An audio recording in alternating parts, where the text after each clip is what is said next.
Heyo, I'm not sure what to call this video yet, but it was something like it will take the city 2 weeks to give me a photo and what we can take away from that. So this is no bash on any party whatsoever, but it is just some insight on our world, how the United States is run at least. I don't want to speak for every country, but very interesting. So I started a nonprofit and I'm speaking to a school district, and one of the representatives is helping me out.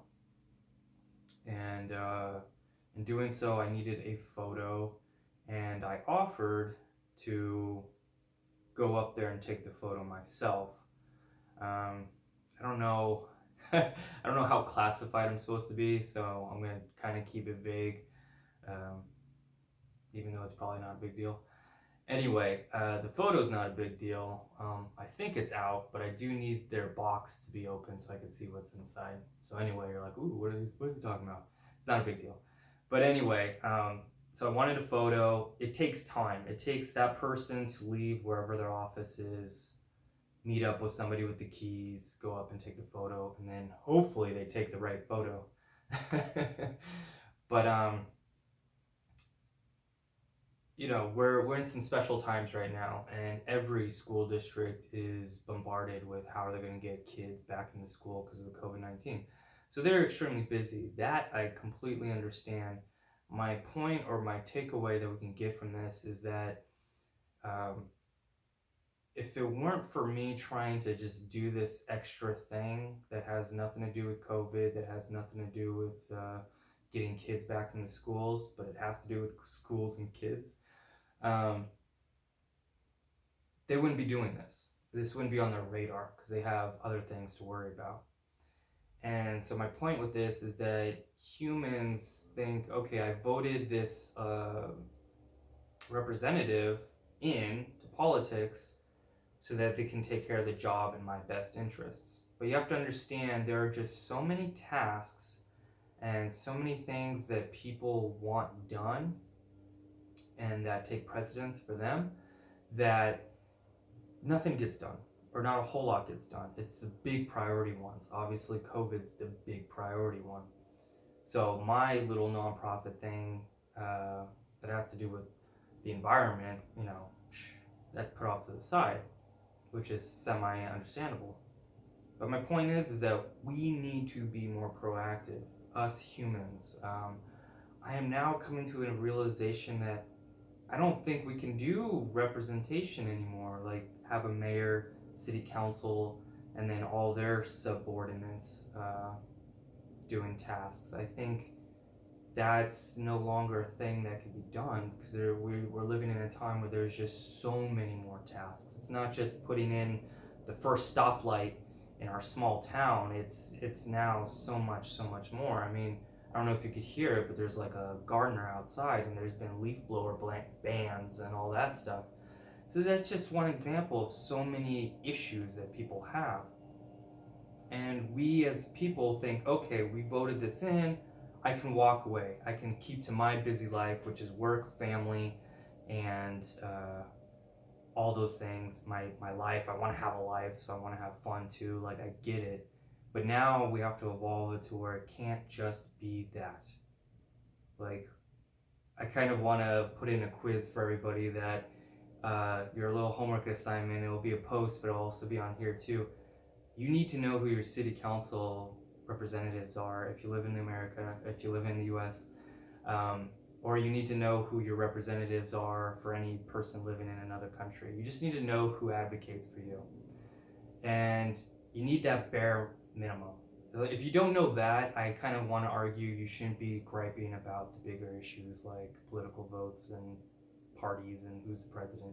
Because if we can't even handle what's in our own small town, hometown, town, city, then why should we even be able to have the right to argue about bigger issues too? It's like if we can't even learn how to tie our shoes, then how can we learn about illiteracy? If that's a good example. If we can't even read ourselves, then how can we, get a complaint about illiteracy or something? Maybe that's a better example. So my takeaway from all of this is that we just need to be very proactive right now and do something we definitely don't want to do, which is more effort. Uh, we need to all spend, whatever day our city council meetings are, we need to actually attend to them, not just, you know, kind of, or like we need to be that proactive, because when people put the pressure, things get done, is my point. So one example is an anecdote is there's this street in my neighborhood. It was 4 lanes, two for each side. One year they thought, let's make it a 2-lane street, and the other lanes will be converted into parking spaces. They did it, and the city and the people were rioting. Not literally, but just like were livid. They were like, how could you condense this? This makes my morning commute so much worse. Everyone hated it. I think like that day, the day of, within a week, it was like a short span. They repainted the road and went back to normal, or went back to the 4 lanes total.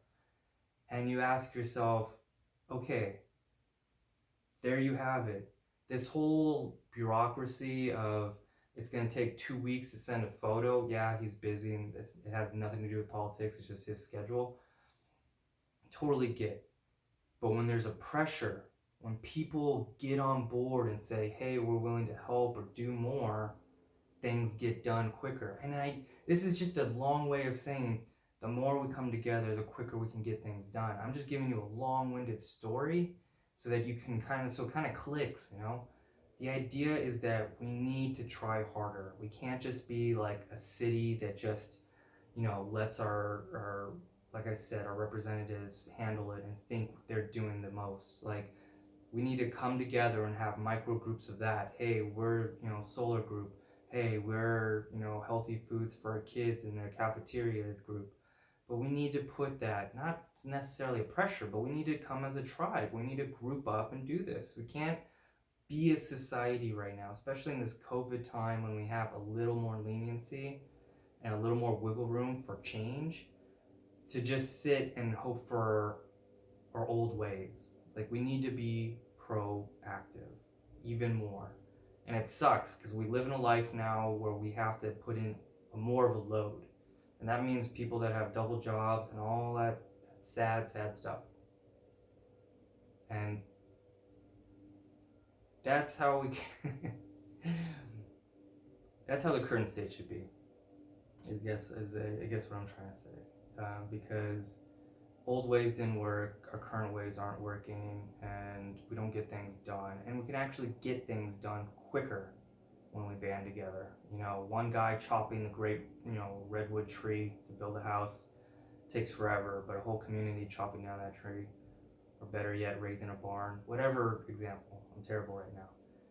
But this was like the anecdote and the story that I wanted to give you, was it was going to take 2 weeks for some pictures to arrive around that time. Hopefully it'll be sooner, we shall see, but we're already entering Weektown. So, and just so that I can move forward with my thing and put him off to the side or not burden him anymore. And it's 2 weeks, and now it's like, okay, who knows what kind of pressure. Obviously if the president came and said do it, he would have done it that day. That, you know what I mean? But that's the kind of stuff I'm trying to get to. So that's the point I wanted to get, is that the takeaway we can get from this is that we just need to step up. And honestly, the best thing we can do is go to city council meetings now, because it's like none of us are going to march to Washington and, take down the president, or whatever, whoever the president is, or whenever. But we can definitely go a few blocks down to our city hall, sit down at a meeting that's, long. It's a couple hours, it's more than that, but it's one night a week, and we really get to voice our things, and we really get to show our city that we care and we want a better tomorrow. Not just put in our votes, not just putting like thumbs on social media, but we're doing a little bit more. So anyway, that's it.